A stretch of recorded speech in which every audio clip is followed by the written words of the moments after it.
Victoria McGrane is a political reporter for the Boston Globe, joins us now. Victoria, what are you looking for when it comes to this special election in Georgia? Well, by all accounts, it's going to be a late night because it's really, really close. And as you said, this race has just taken on a national symbolic importance well beyond the one seat in play.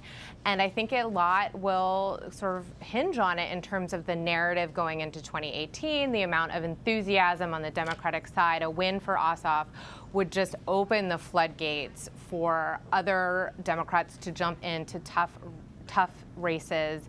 It could lead vulnerable Republicans to retire because they don't want to put up with this sort of challenge. So it could really help shape the year ahead.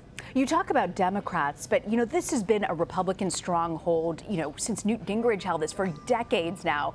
Do Democrats really have a chance? Yes. The polls are too close to call. So Ossoff really does have a chance to win.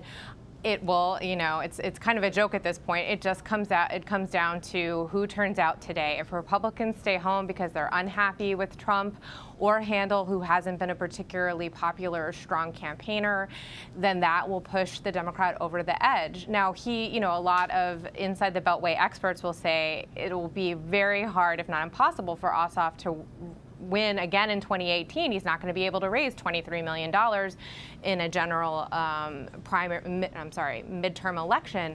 But Democrats, I had a very a Democratic member of Congress tell me that doesn't matter as long as he wins the special election, because of the momentum Democrats believe that would help bring them going into 2018 to win back the House. You mentioned, Victoria, how turnout is so huge. It make a big factor in this election.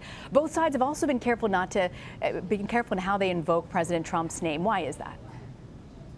It's very interesting. It's because Trump is really unpopular. He only won this district by 1 point in 2016.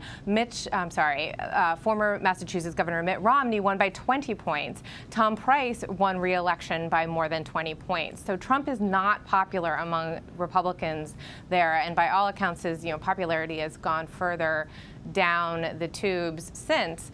So you've seen Ossoff, who launched his campaign with a bid to make Trump furious, quickly, once he started gaining traction, moved to the center. He is painting himself more as an independent than a liberal Democrat in the Bernie Sanders mold. And Karen Handel has had to be careful too. I mean, she had Trump fundraise for her, and she has expressed support for the Republican efforts to appeal Obamacare and things like that. But she also has to be aware that he is really unpopular in that district. All right, Victoria McGrane, thank you very much for joining us, Victoria.